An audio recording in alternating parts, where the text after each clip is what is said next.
here to talk to you about stewardship, in particular tithing. I think for both of us, tithing was part of our conversion. I mean, very early on in our life with Christ, the act of tithing was a way to give thanks to God. And since I didn't have two nickels to rub together, it was really easy to do. In fact, I was giving out of my checkbook when I didn't have a job, and it was going down every week, but it never occurred to me to not do it because God was always taking care of me. And then when Penny and I met, it was just a natural thing for us to do, because we were both, we were at the same church and heard the same teaching, and individually we were tithing. So when he finally got rid of his old girlfriend and saw the light, it was very easy for us after we got married to continue that. And then we went to seminary. Yeah, so we went to seminary, and again, we really were poor. We were living off the scholarships and things like that. Well, not that really scholarships either. What did you have? Scholarships. Nah, he doesn't know nothing. Anyway, we still tithed, even though we didn't have anything. And I worked, which was really scary because I couldn't get a really good job, well-paying job. So Robin was going to school full-time. I was working. And then just to throw some lighter fluid on the fire, we decided it was time to have a baby. And went to financial aid, and they told us we were really irresponsible. We were going to have to leave school, and, so we pondered that. Mm-hmm. But we trusted God enough to know that seminary was right, even though we didn't have any money to pay for tuition. And having a baby was right, even though we didn't have any money for a baby. And if I had the baby and left the next day, our insurance from the school would cover it.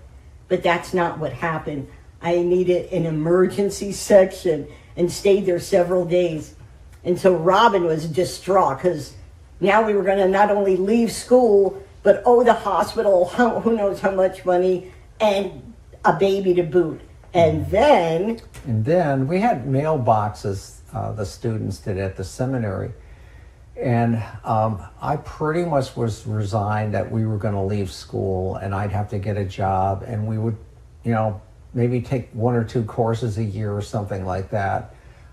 So I was walking back, from, just really feeling distraught about it. So I went to the mailbox, and there was a letter in there.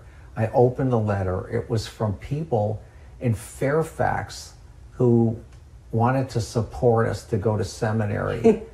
And there was the check and a note that they would cover the rest of the time, whatever years we had left. I went outside holding on to this thing, and I literally found a place to be alone and just got down on my knees and then down on my face, just thanking God and just overcome with his generosity. And that's pretty much how our life has been. It wasn't always money that was provided. It was things that just didn't break. It was clothes that didn't wear out. It was like children of Israel in the desert. Yeah. Our shoes didn't wear out. But we always gave. We had these anonymous gifts coming in. It was amazing. I kept a ledger of everything every month because we didn't know month to month what was going to happen. But when I went back over it, we gave money. We sent my mother to Italy, I think, twice during our seminary years. We had our baby. We left seminary debt-free. And then to be ordained, that was another hurdle. We got into a church that couldn't afford us and had a part-time rector. Robin was going to be a full-time assistant. But we had to go. This is in Troy, New York. We had to go to all these really well-endowed, Tiffany glass-stained window churches and ask for a handout. And we got enough to come in to be below the poverty line and on food stamps. Yet we still tithed and still gave to different organizations. And all through our lives, to when we decided we were released from the ministry 14 years ago. Take it. Yeah. I mean, even now, I'll ask Penny, how are we doing this? You know, and it's just a mystery to me how God's provided for us. But we're in a place now where under the care of God. Yeah. And that generosity is just a part of saying thank you to Him. Yeah. So. And I think Yeah. once you establish that relationship of giving back to God what is really His to begin with, everything, it flows through you to give to, you know, like the food bank and to people in need. And it just is a natural outpouring. And once you get that release, it's such a release.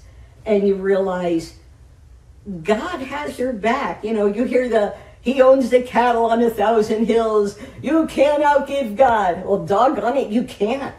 He's just your provider and protector and savior and lover of your soul. And he's all that and more. And we're just so grateful.